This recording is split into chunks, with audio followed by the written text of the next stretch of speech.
In this video, we'll see if we can't make significant progress and get ourselves all the way up to the early Renaissance, specifically the 1500s and Niccolo Machiavelli. We've got a lot of ground to cover because that's 1,000 years and the entirety of medieval philosophy. But I think it can be done, so let's give it a whirl. In our video on Islam, I did not finish getting to discuss Sufism, or the Sufi mystics, in their well-known whirling dervishes. They express a considerable asceticism, as well as resistance to the legalistic intellectual trends within Islam in its early development. The poet Rumi is a Sufi mystic. Mansur al-Hallaj can go so far as to say that he himself is God in this monistic sense that we had discussed when we looked over the New Testament, and Jesus, who also claims to be God or at one with God. And Sufism expresses also a type of universalism, which is the idea that all religions come from God, all are divinely inspired, and all are valid paths to reach divine communion.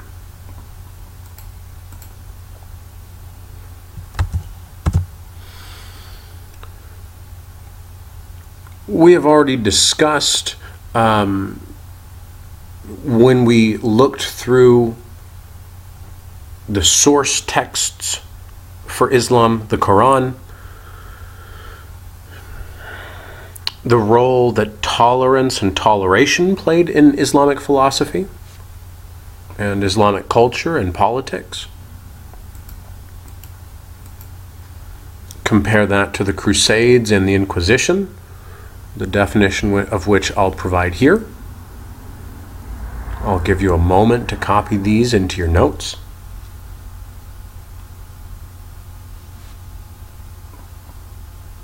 You can pause it if need be. I'll go on.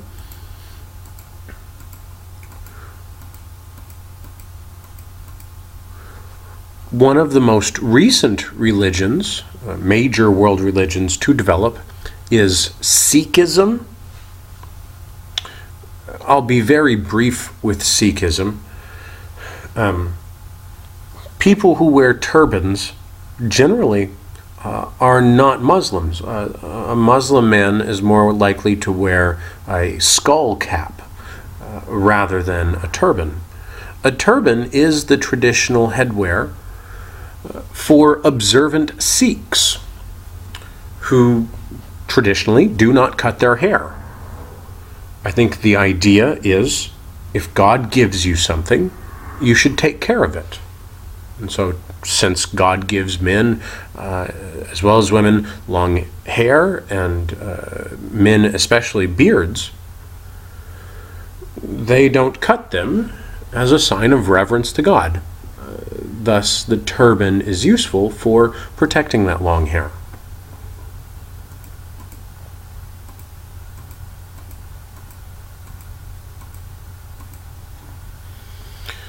One of the interesting differences about Sikhism is that the Sikh priests do not survive purely by donation, in the same way that a Catholic priest or pastor might, or a Buddhist monk might. The idea in Sikhism is that no one who's capable of working should live off of the fat and sacrifices of others. Save that for the truly needy, not a priest class. There is the establishment of a Sikh army to, quote, defend the weak of all religions against tyranny, which likely developed as a consequence of the religion growing up between Hinduism in India and Islam spreading from Pakistan in the West.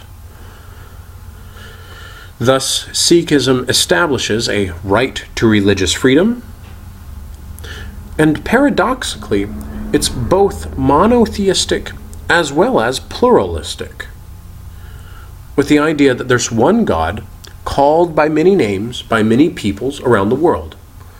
That is a type of universalism. We had discussed this idea also being expressed perhaps by Jesus in the New Testament with his monistic, most important commandment, that God is one.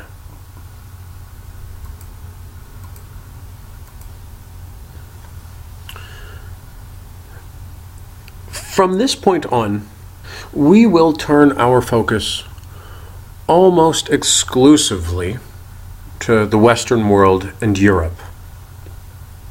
This is what people often traditionally think of when they think of Western philosophy. And so we'll start with a number of Christian saints whose Christian philosophy is part of the traditional canon of Western European philosophy. I merely included St. Augustine here as one side of a two-sided debate regarding the existence of free will within the context of Christian metaphysics. There's a debate that will go on for eons, centuries, even until today, about whether an all-knowing God can logically coexist with real free will. That's a fascinating philosophical debate, of which there are various possible opinions. St. Augustine is on the we really do have free will side. John Calvin, later Protestant Christian philosopher and theologian, will be on the opposite side, that if God knows everything, then God knows what you're going to do before you do it. In which case free will would at best be an illusion, and at worst, not exist at all. Saint Anselm, though, provides the first of a number of attempts to argue, using language, a proof that God exists. Before we dig into these, because our next author will also deal with those proofs and attempts at logical proofs through language, it's very worthwhile to point out there is not a single one of these proofs that work. That's not at all a matter of bias or opinion or meanness or anti-religiousness. Instead, it should be obvious. If one could prove that God exists, then you would have knowledge, not faith. In order for faith to be faith, it must be something that is a belief, not known. If one could prove or know that God exists, it would not be faith. It would not be a belief. It would just be fact. And it is insanely worthwhile to emphasize that point. That belief or faith in God really is, as a requirement, out of necessity, real faith, real belief. But in terms of epistemology, not technically knowledge. For someone to say they know that there's a God, or they know that they know God's will, that is technically a way of misspeaking or not speaking accurately. Absolutely no one, in the strictest epistemological terms, can know for certain without a doubt that there is a God, or what God's will is. These really are beliefs. Despite that, in the European medieval Christian world, a handful of authors try to prove there's a God anyways.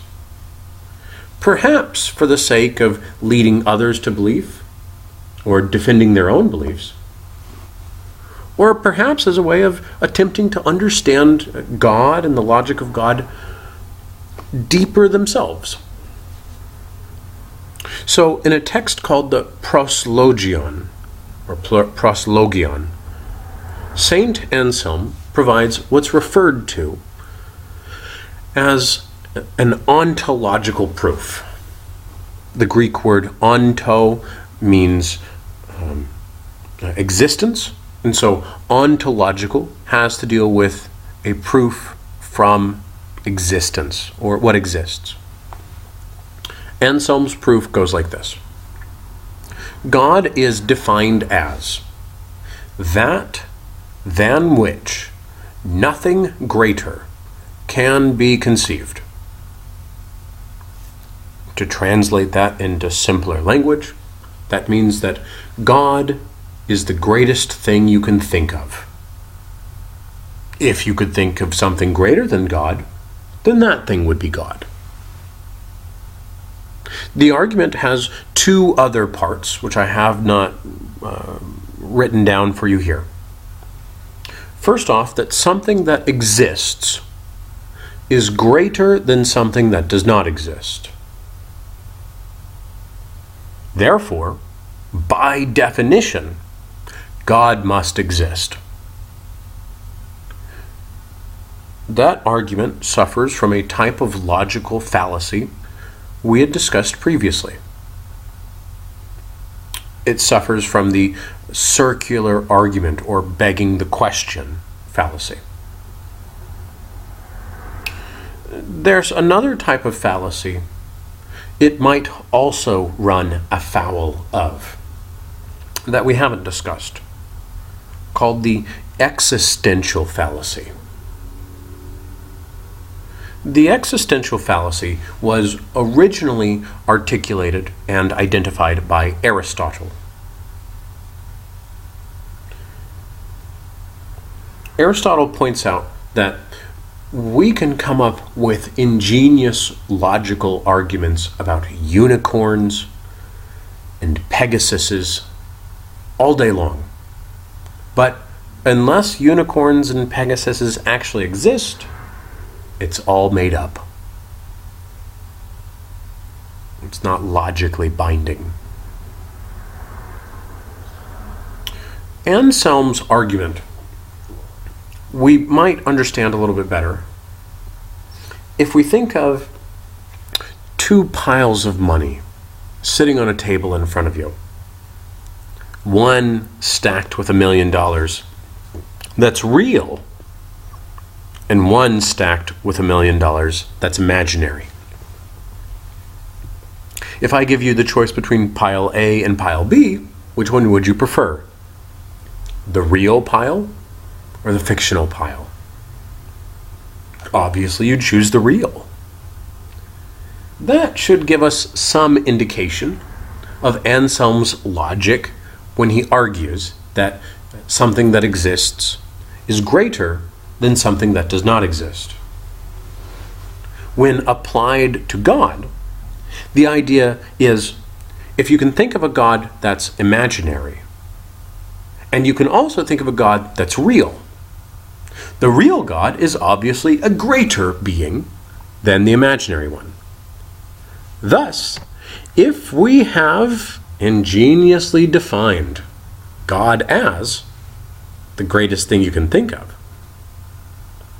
then since it's greater to exist than not to exist, God must exist. If it seems like this is missing something, it is. How do we know there's something that corresponds to that definition? And that's the flaw. But to point out that there's a flaw is merely to do philosophy. Nor does it prove that God does not exist, which, to take out that double negative, it doesn't prove there's not a God. We did it again. Oh well. I think you understand.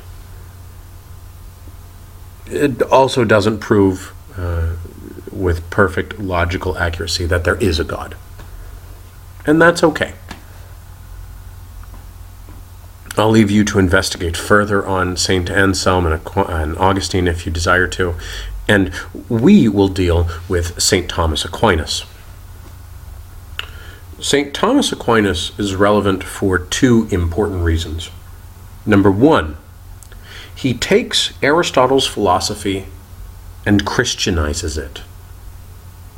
He makes it open to discussion by a Christian world.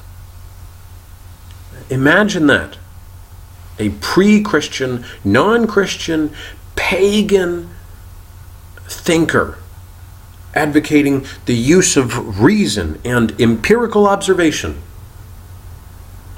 in the context of medieval Christian Europe. That's an interesting feat for Aquinas to have achieved. To make the pagan Aristotle palatable to Christian Europe. That's especially worth noting. Secondly, Aquinas is influential in his own right, down to today.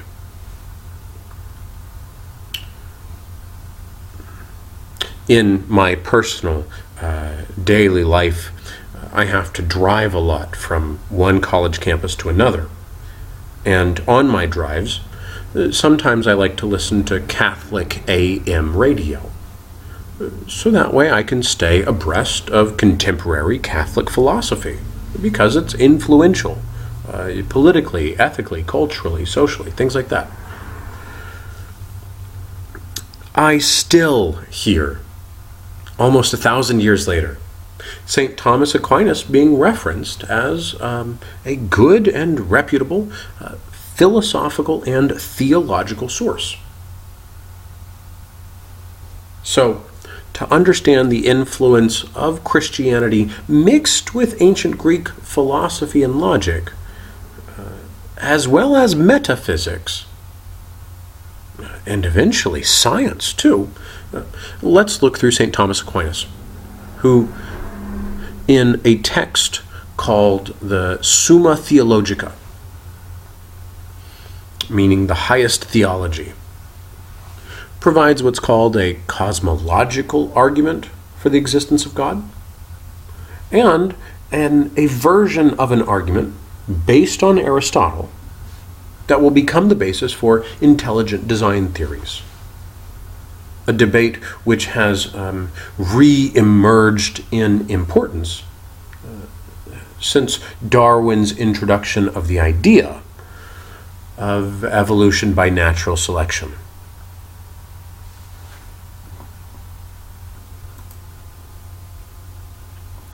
St. Thomas Aquinas provides 5 attempts at proofs, or at the very least arguments, that God exists.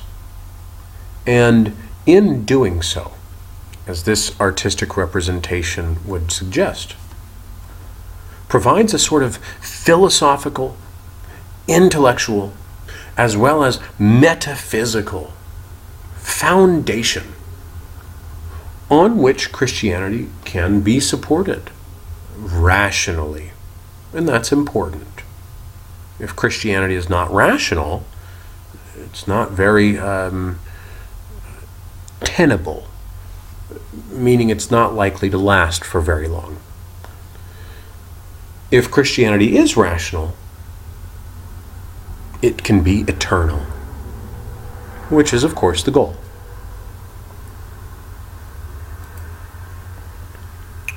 The first argument is precisely the same as Aristotle's argument about a prime mover or first cause or unmoved mover, that we could not have an infinite regress of causality. Therefore, there must be some first cause. As we had discussed then, while that is considered sound and unassailable logic in the Western world historically, quantum physics, Hinduism, Taoism, and Buddhism could provide forms of logic that would be okay with uncaused events or circular time, instead of time being a ray, having a starting point and going on from there. The argument from causality is a variation on the first one. If we have a line of dominoes stacked up on the table, the reason why the last one falls over is that the one before it caused it to fall over. Why did that one fall over? The one before it caused it to fall over. On and on and on, until you get to some first cause, which started the chain of cause and effect, which we see continuing into our daily experience even now. Again, this logic could be counteracted by Eastern and contemporary scientific logics that might allow for different understandings of causality than the Western world has historically been accustomed to. The argument from necessity actually also existed in Aristotle's text, called the Metaphysics, but we didn't discuss it there. So let's briefly mention it now. In order to understand it, it's worthwhile also to comprehend what's called contingency. For something to be contingent, that means its existence is dependent upon something else, something prior to it. So, for example, I'll put it this way.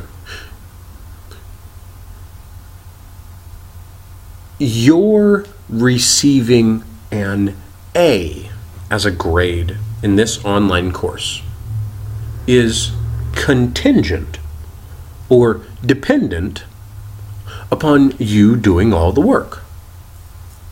Which means you may get the A, you may not get the A, depending upon other circumstances, your effort in this case. Both Aristotle as well as Aquinas' argument is that if everything in existence was merely contingent, which is to say, it could either be or not be, its existence is not necessary or absolute. They argue, given enough time, everything would, at some point, pass out of existence. And if everything passed out of existence, nothing else could come back into existence.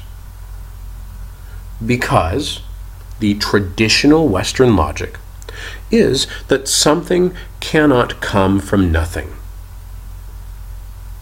In Latin, this phrase is ex nihilo nihil fit, which means from nothing, nothing comes, or from nothing, nothing is made.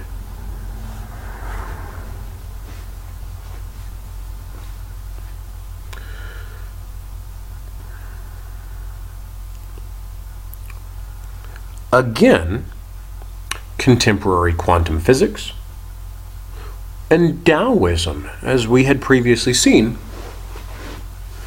do not hold that same Western logical principle that something cannot come from nothing. When we discussed Taoism, we saw the claim that everything comes from nothing.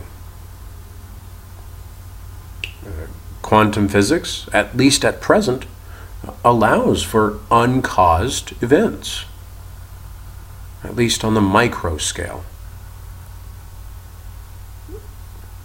Quantum physics could be wrong, might not understand, or could change.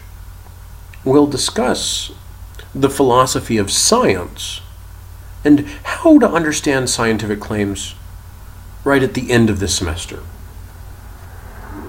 So table any objections you may have until our discussion then, if you would.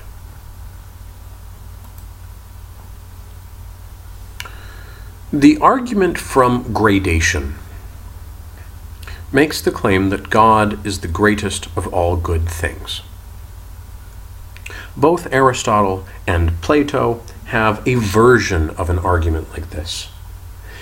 Aristotle's is strange by comparison because it's proto-scientific and relies upon ancient scientific ideas which have been disproven. And so I won't bother with those. For Plato and Socrates, the idea or form of the good existing in the world of forms and ideas is the cause of all good things is related to this as well. But instead, let's deal with something called the Great Chain of Being.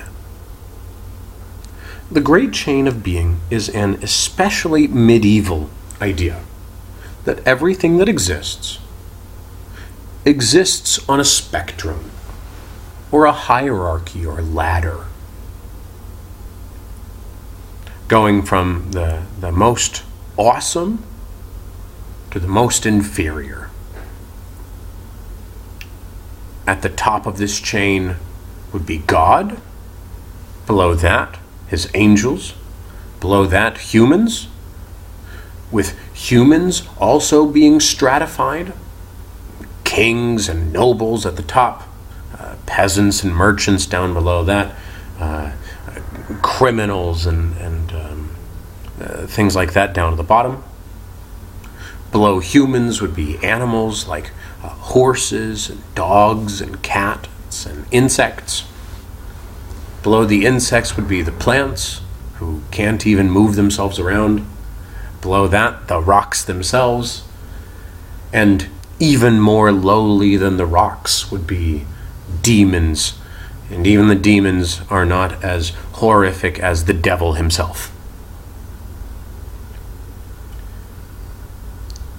Aquinas, and in a different way Aristotle, argue there must be something bounding those limits.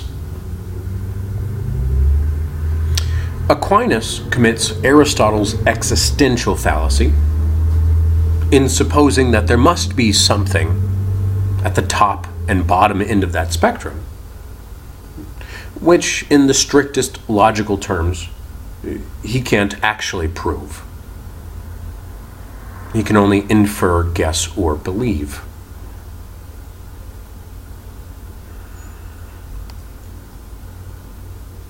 Those spectra could fade off into nothing.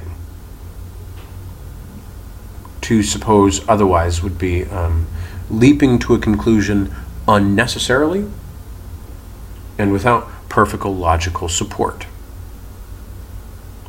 Again, the name of the fallacy this so-called proof or argument technically commits is called the existential fallacy. I'll leave you to investigate that further if you so desire.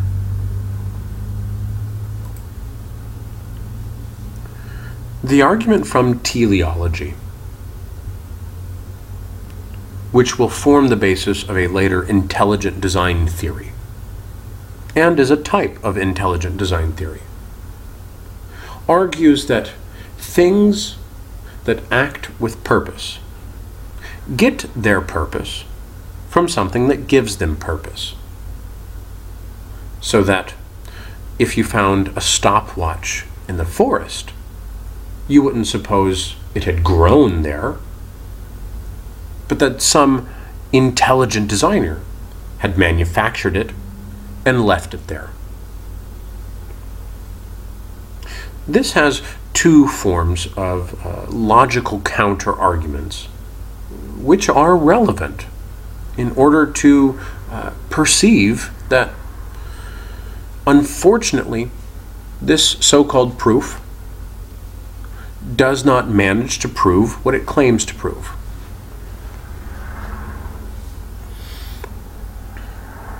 The first counter-argument is what's called emergence theory. The biologist Edward Wilson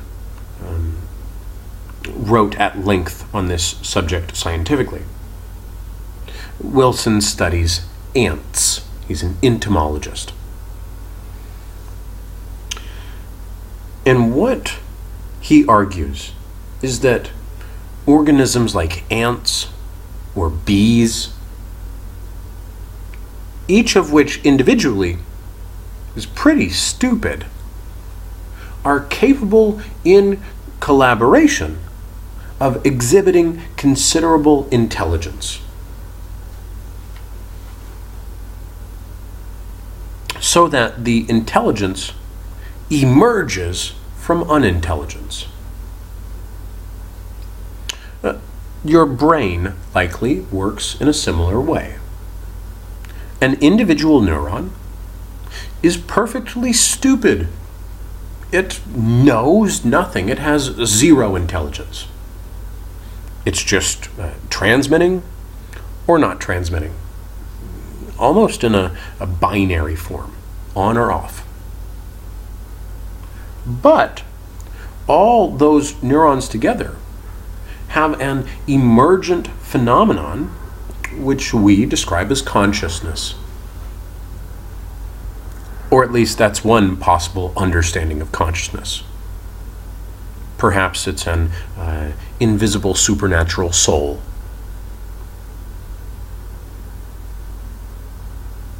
But what then of the gorilla or chimpanzee's mind? Are they also ensouled? Are they not intelligent enough so it doesn't count? Those are interesting and different debates. The argument is that it is possible that instead of design being handed down from on high, it could have bubbled up from below or evolved.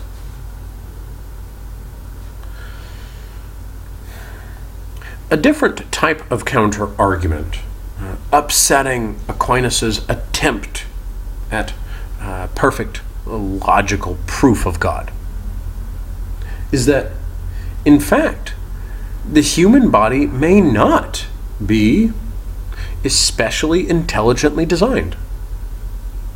It might instead be a sort of hodgepodge.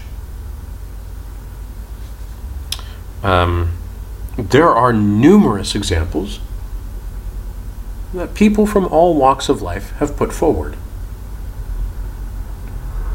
One would be the considerable fragility of the human spine. If an engineering student were to design a musculoskeletal system with such insane weakness, right at such a crucial area, with such a propensity for slipped discs and lumbar problems, that semi-intelligent artificer of an engineering student might reasonably have a failing design if someone were to grade it from a purely functional perspective. Now that counter-argument has counter-arguments, that at least the spine is flexible. But in evolutionary locomotive terms, the lower spine is fantastic for quadrupedal animals and almost silly in bipedal ones. But you examine that argument as you see fit. There are other, perhaps less than intelligent aspects of human design. Our teeth are prone to rotting, but maybe that's just a function of the contemporary diet. Even the human eye, which supposedly is a miracle of God's creation. I personally require glasses to supplement its supposed perfection. Likely the majority of you do as well. Again, that could be a function of our modern lifestyle.